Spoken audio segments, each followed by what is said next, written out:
I'm Stan Mooneyham on board World Vision's Operation Seasweep here in the South China Sea. And I want to tell you a story.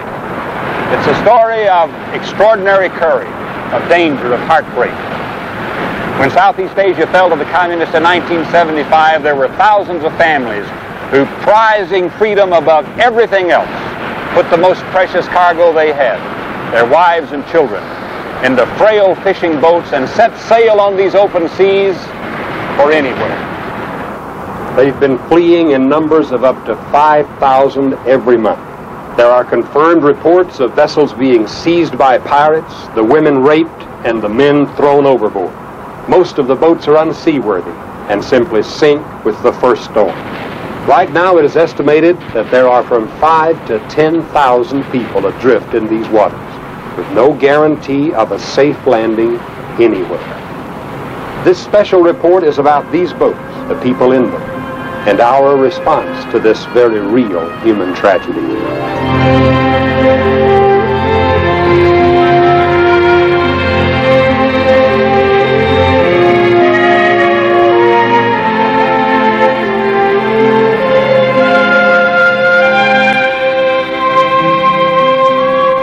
I've been investigating this problem on 3 continents for 6 months.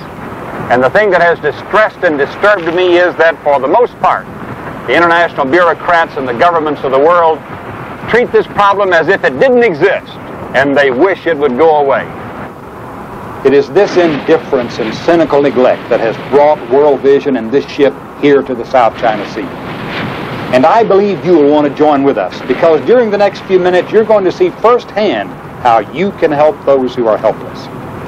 You can begin right now by calling the number on your screen and making a gift of $10 a month or whatever you can give. If the rest of the world can stand by unconcerned while thousands of people perish who might be saved, we cannot. I think you'll see why when I tell you how it all started.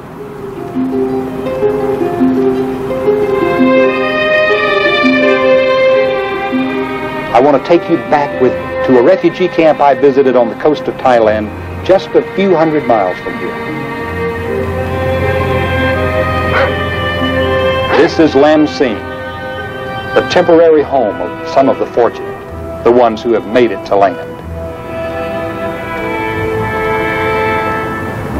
The tragedy of their stories will help you see why we're on the high seas right now. Tran Quang Hoa. He lost his 7 children when an approaching patrol boat forced his small group of boats to separate during a nighttime escape attempt. His wife and children are presumed lost at sea. Lan Nguyen. She and her husband wanted to escape in 1976, but it was so dangerous they decided he should try alone and then she would follow. After his escape, she received 1 letter from Singapore saying he was alive, but now that she has escaped, she has no idea of his whereabouts. Her daughter wakes up in the morning and asks, "Tell me the truth. Where is my father?" Nguyen Minh Du. During an ill-fated nighttime escape attempt, he lost his wife, who was 3 months pregnant, as well as his only child, 2 brothers, and a sister. The tales of human pain are endless. Their newfound freedom has become bittersweet.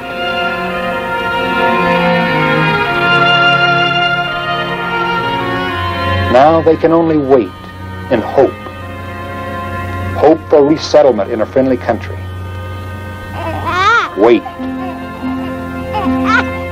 And think of loved ones left behind. Right now, we're trying to help meet the needs of the people in this and other refugee camps in Thailand.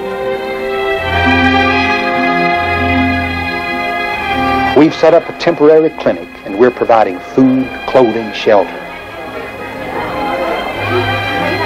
For most of the people, it's the first decent meal they've eaten in weeks. The first time they've seen a doctor in months.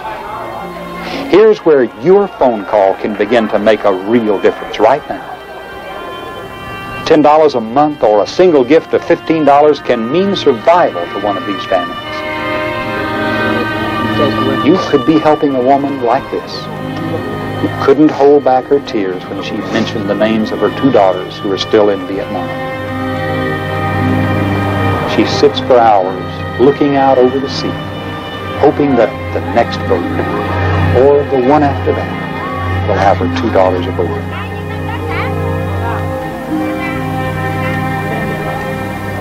Oh, I see. So they left it. I knew that my life and our plans could never be the same after talking to the people at Lam-Sing. But at least these with whom I had spoken were on land, where we could touch them, talk to them, help them. What about the thousands crammed aboard those little fishing boats? Boats that might as well be matchsticks out there on that rolling, heaving sea.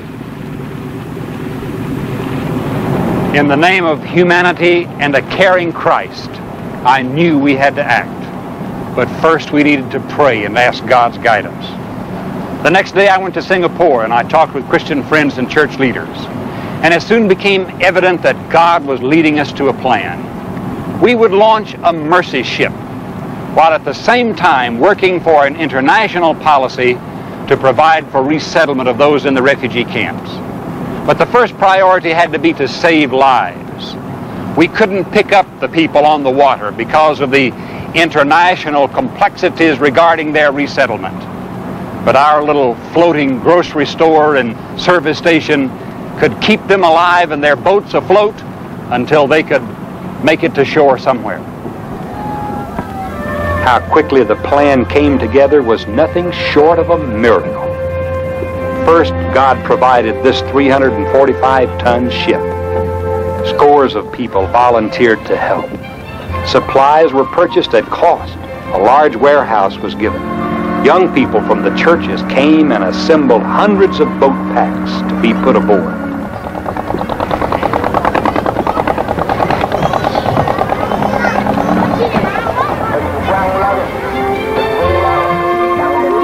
Each pack is a kind of survival kit, containing a 44-pound bag of rice, noodles, canned goods, a small charcoal stove, blankets, simple medicines, cooking and eating utensils. Enough life-saving supplies to help a family of 5 survive for 1 week.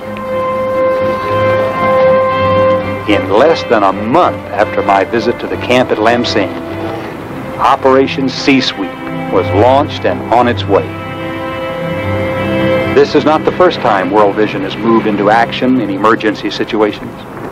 For over 27 years, in every major world crisis, we've been helping people like you help the forsaken, the forgotten.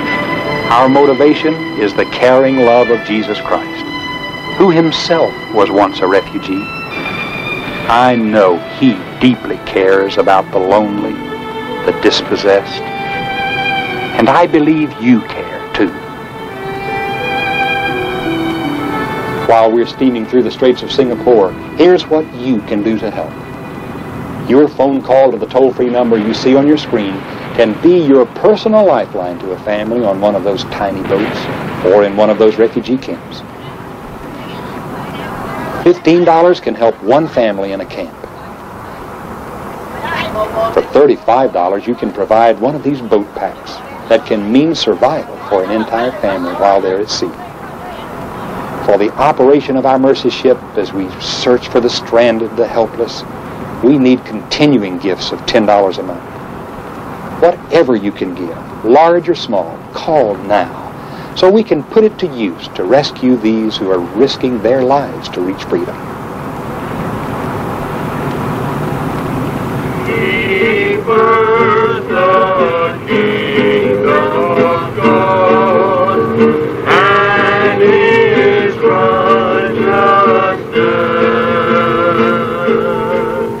We're of different nations, different races, but every day God has bound us closer together in a common spirit of love and commitment.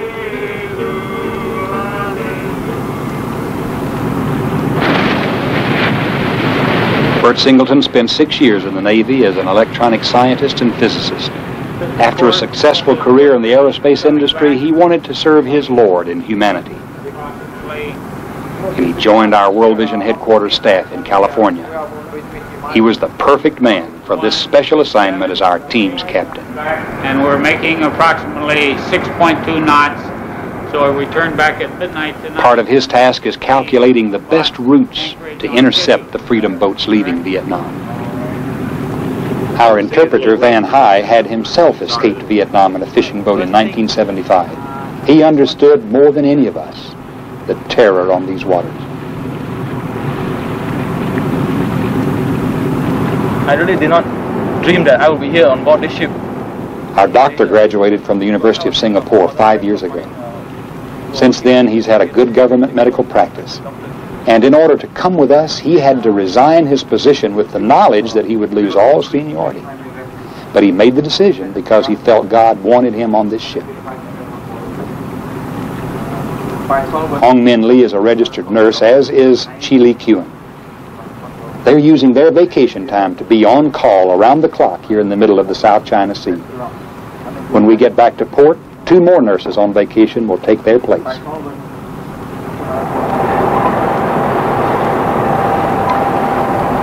Tonight it's my turn to take the watch. We keep a 24-hour watch because we don't want to miss the possibility of a night encounter. Everything's here. The supplies, the team. It's all come together for a moment just like this. So now all we can do is just wait and hope and pray.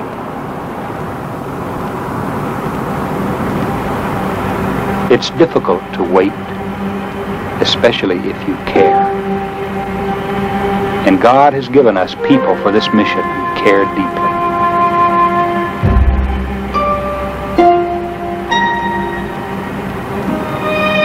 It's quiet on the bridge at night. Just the sound of the big engines pushing us through the swells. There's time to think, to doubt. Will we really find the people who need us before it's too late? It's also time to remember your frustrations when the team was too seasick to function, when we lost 28 hours repairing the starboard engine at sea.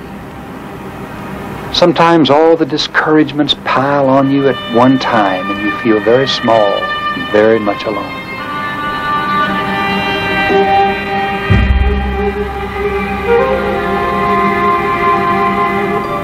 Sometimes you'd like to quit, but then you remember the little boats and the people in them, and you turn back to the radar screen and keep on. The next morning came with a quiet, majestic beauty. It was to be a day none of us would forget. At 8:30 that morning, I gathered our workers together for prayer and discussion. I felt I should read a portion of Scripture from the New Testament. It was about a sea voyage taken by the Apostle Paul. Driven before the wind. And I think the key verse in this whole chapter is right here in verse 25, when Paul said to those sailors, "So take courage, for I believe God." You know, when we started this operation, we didn't get any encouragement from official sources. I didn't find anybody who officially would say, "Well, you know, we wish you well." It seems because that the world treats with almost cynical disregard these refugees, and they just don't want to be faced with the additional problem of having more of these people in the refugee camps that they're going to have to resettle. But you know, I really believe, and this is where I've had to anchor my trust and anchor my faith in this whole operation, is in these 3 words: I believe God. Because I believe that if Jesus Christ were here on earth, it is these kinds of people that he would be trying to help the dispossessed, the refugee, the abandoned. And for sure, that's what these people are here out on the South China Sea. And I believe in whatever terms God measures success, this mission is going to be successful, because we are here under divine orders. And the verse that I'm claiming, the verse that I'm holding to, the verse I'm standing on, those three little words that provide the solid foundation, I believe God. At 10 o'clock that morning, the full realization of the truth of those words appeared on the horizon as a tiny speck.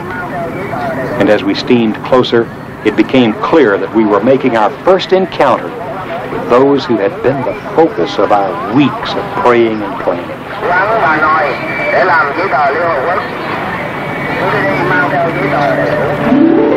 To finally see those faces, to know we're close enough to help. The excitement aboard our ship was electric. The captain comes on board and Bert gets right to the point of meeting their needs. The United States who have come out here to help refugees, okay? We will give you fuel and water and food. If you have anybody aboard that is sick, very sick, they're just getting seasick, sir. the captain has to charge up.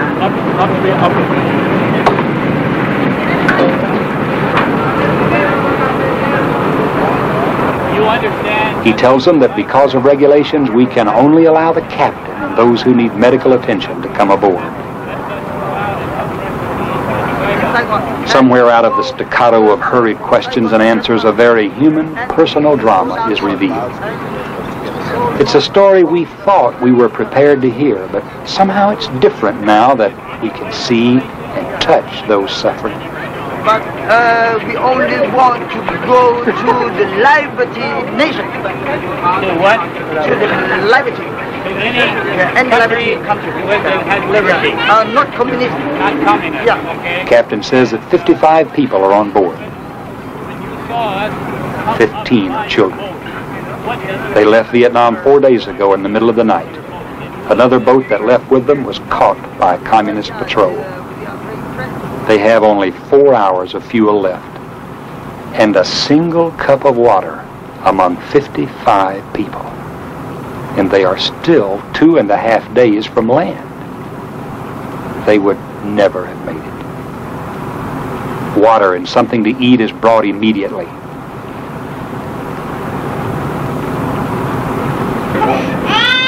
Nine people, including children, are taken aboard for immediate medical care.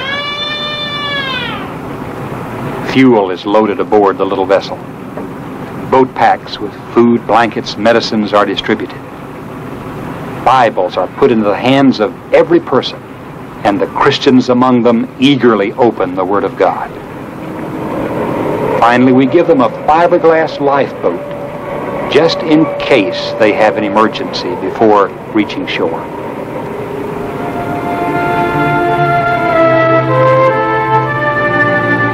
The very practical, tangible love of Christ is being demonstrated. And for a moment, two boats from two different worlds are bound together by real compassion and caring. And it's worth it all.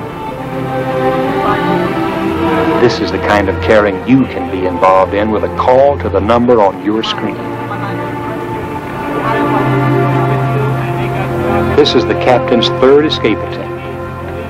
On his first try, he had to buy a fishing boat, but the owner of the boat told the police about his plan, and he spent 6.5 months in jail. The second time he tried, he had engine trouble, was caught again, spent another 5.5 months in jail. On this, his third try, he bought this small, decrepit riverboat. No one suspected he'd have the courage to take it on the open seas. He said he knew the boat wouldn't last long, but he would rather die at sea than live under communism. The navigator of the boat tells us he's a fisherman, and that his own boat and all his property were confiscated by the government. He says it took him 3 months of searching along the Vietnam coast to find a safe place to escape. His wife says that rather than have her children go to the communist schools, she decided with her husband to leave.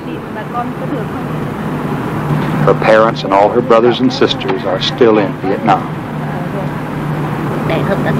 This grandmother says that, above all, she trusts God, and that all during the 4 days she prayed for a ship to help them. We were the answer to her prayers.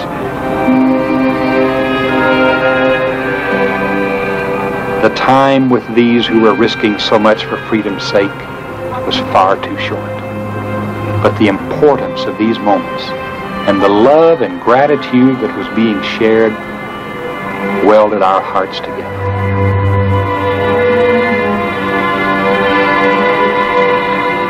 We had become brothers, sisters. The moment we had all tried to push from our minds was now at hand. The moment we would have to say goodbye and place a fragile little riverboat and 55 men, women, and children back out to sea. There's no way we can take the people aboard. If we did, we couldn't land them out here unless some Western nation would agree to resettle them. Resettlement is the whole problem. But they have a pretty good chance of being accepted if they make it to shore in their own little boat. Looking at their faces, I felt sorrow and love and anger all at the same time. I was angry at the international bureaucrats and governments of the world who ignore this problem as if it didn't exist and hope it will go away. I know how Bert felt. A few days before, I had asked him about helping the people and then having to abandon them to the sea. His voice tightened. It's very difficult. Very difficult. Particularly the children. I would much prefer to pick them up. Yeah. Particularly when the weather is bad. You know, that many of the boats are very overcrowded and very small. And you know that the probability of their reaching shore successfully is very small. And so it is very difficult to leave them here. Yes.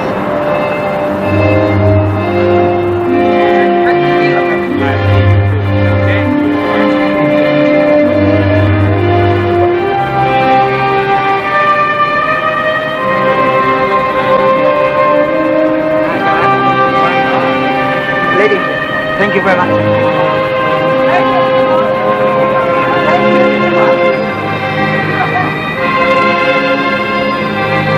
And so it was.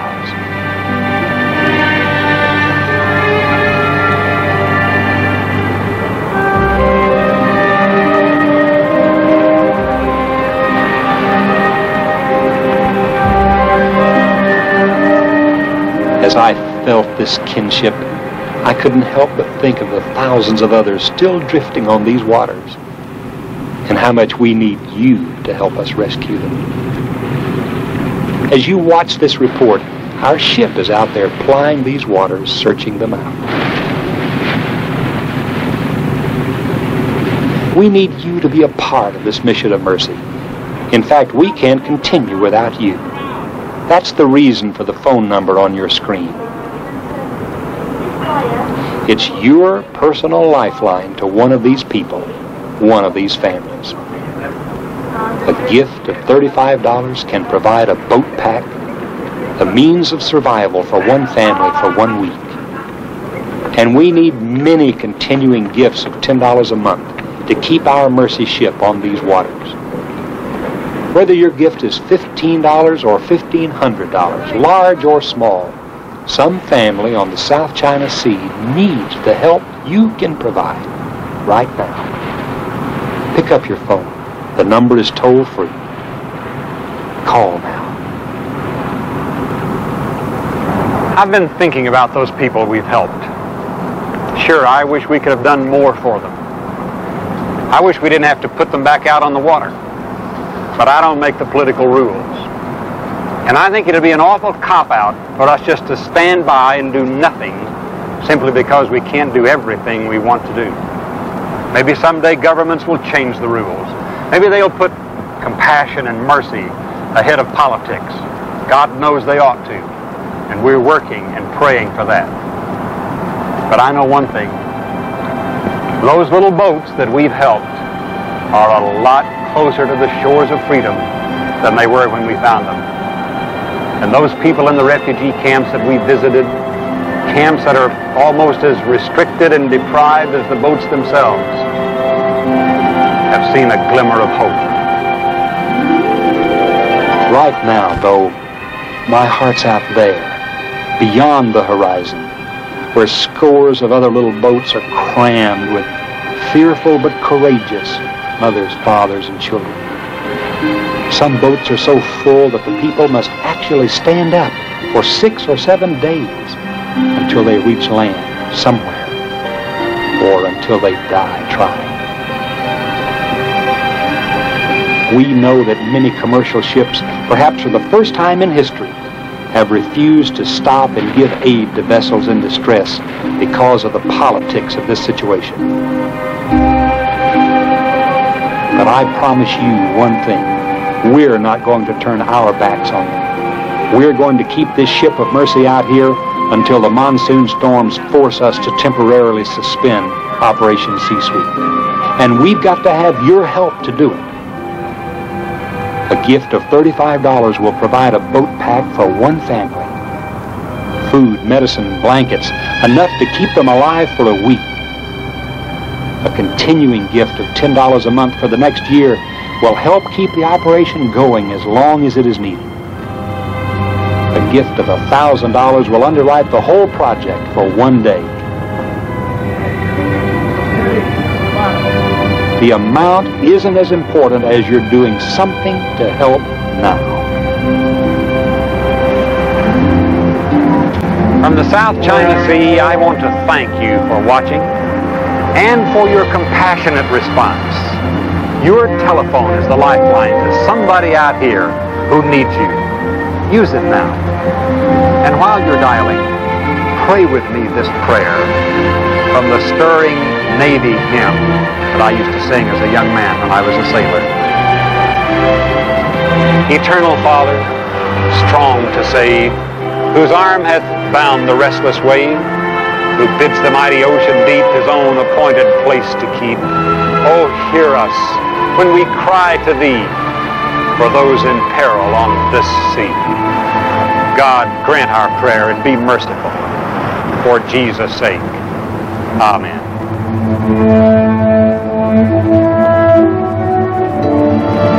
If you have dialed and are having trouble getting through, please try again. Write down the telephone number now. Our lines will be open after we leave the air. We'll wait for your call. And if you would like to, you may respond by writing. Just address your letter to World Vision, Box O, Pasadena, California. That's World Vision, Box O, Pasadena. For the sake of those who wait for our help, respond now. Thank you.